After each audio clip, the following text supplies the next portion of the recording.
Hi, this is Jake, only my mom from the Bandai forums. I'm Akatsuki. You know me as the Akatsuki.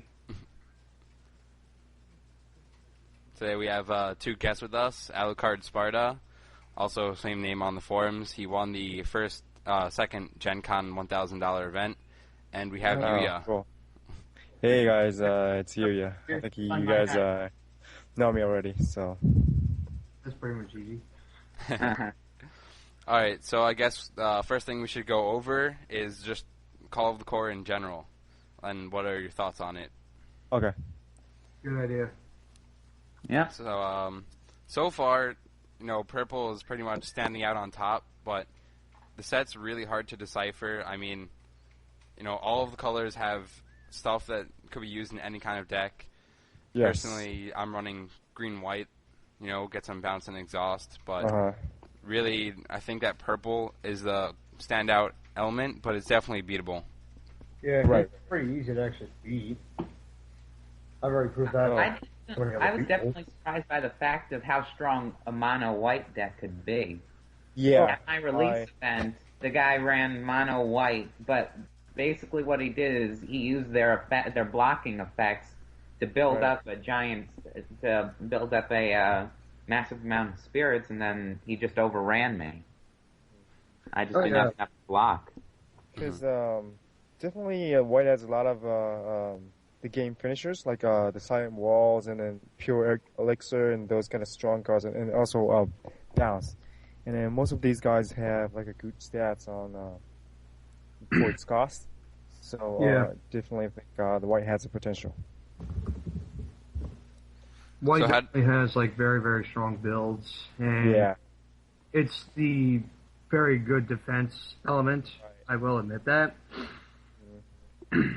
But it doesn't have draw power. It doesn't have core generation, so it's always good to mix some like a green or purple. Yeah, it's definitely like the splash element of the set. Yeah. It doesn't have core generation. It actually has core return, since it has the silver snow. So whatever comes back. You're right. It's core return rather than regeneration. And core return is better because you can reuse it while still gaining them at the same time. Right.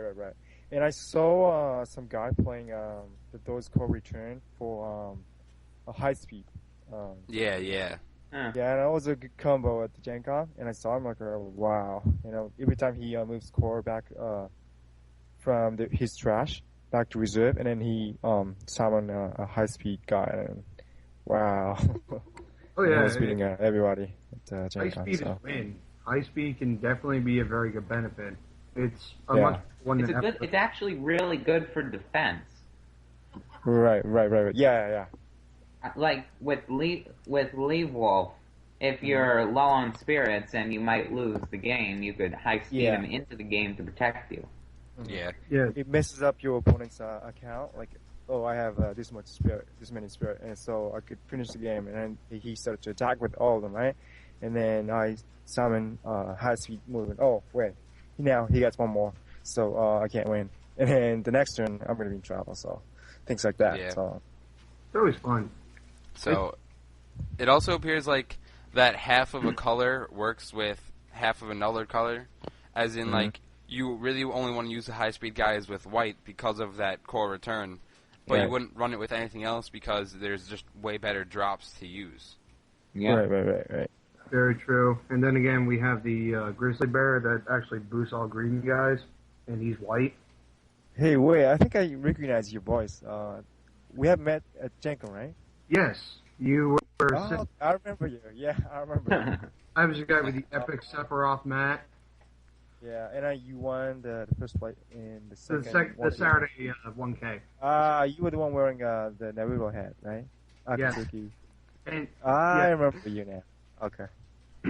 I know who you are now. That and you signed my hat. Yeah, I did. I remember that. That would have been great if you signed some X-Rare. Oh, I could have do that, but I didn't want that right now. Yeah. I know. Maybe in the future. The next promotional event should be cards signed by Yuya. If the first one were cards signed by Michael, The second I one don't should think be. I don't think anybody wants that, but okay. No, I'm sure everyone on the forums is wanting that Yu-Gi-Oh. Come on. Really? Oh, okay. Who knows? Pretty cool. Who knows? Yeah, who knows? So let's talk about the release events and how they went. Oh yeah, we had as you could see on the forum, we had about 80 people, and it was a great turnout. And then we had so many good players out there who came up with really. Let's Looks see. like Alucard got a call. Yeah, Sounds like it. I can't find a private room in the entire house ever. It's alright. So, sounds pretty good to you, yeah. Wow. Lots of people. I mean, I tried demoing Battle Spirits at my store. I mean, so far I have 8 players and a possible 9th, but for my release I had 6. 3 of them were just random people. They're like, I'll give it a shot, but unfortunately none of them liked it at all. They all quite did not like it. Like, they had, I don't know, they really did not like the game. I know for where I usually judge, we've got at least like 4 people right now that want to play, but only 2 of them are willing to actually, oh no, 3 of them are willing to pay money for it. One's me. And a few of them are going, are the demo decks going to be legal for it? I would not do it. Because believe me, the demo decks, okay, I can have 2 King Taurus and 2 Desperados without a problem. Really? Come on. That's true. Well, my release event kind of started late because even though it was the Gen Con weekend, there was this massive Yu-Gi-Oh tournament. Ooh. It was so big that there was no place to sit. We ended up starting the event on boxes of comic books with a board over them. We eventually moved to the table, though. I was about to say, wait, were you guys having to actually play on the floor? Because I remember a few Yu-Gi-Oh tournaments I did like years ago. It got too packed for a table. We had to use the floor.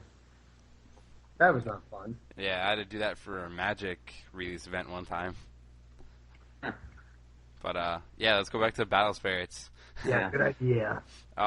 So for my release event, people have different interests. I mean, I don't think the meta is really going in any specific direction because really anything it's too can early be to go in a anything. specific direction, and there's not enough to point it in a specific direction. Yeah, I mean, Everyone has because to use every element. because it's also a new game, and you know people are like, well, how many spirits do I run? How many spells? How many nexuses? What colors go with what combos? So really, it's interesting about what's going to become the meta in a month from now. Mm-hmm. Very, very true there. I mean, Definitely you know, have to say green-white, or I know people are going to probably do mono-purple. yeah. Purple's going to be too ridiculous. I'm going to try and prove that wrong with a purple-red deck. Mm-hmm. Because purple-red ought to be very, very fun. Like, oh, you can't attack me with weak guys, you're losing your cores, and your guys are going to die. Yeah, there's definitely some I'm looking at synergy. Red right now. It's talking about top tier decks. According to the user Izon, the top 2 tier decks would be Amethyst Ruby and Amethyst Emerald. Okay. Well, we can't really tell, but I don't know. Like, it's too early to even tell yeah, that. Yeah. definitely. You still there? I think he's like half here. I didn't really hear him. I think he got cut out. Oh well. No. So we need the game's gonna definitely come along. I mean, right now it's picking up. The website already has over 300 members on it, which is very good. Mm-hmm. And a lot of people will be inspired by, I guess, a new game and also the support that Bandai has, because they put a ton of money into releasing Battle Spirits. Oh, Yeah. They- That's 337 users.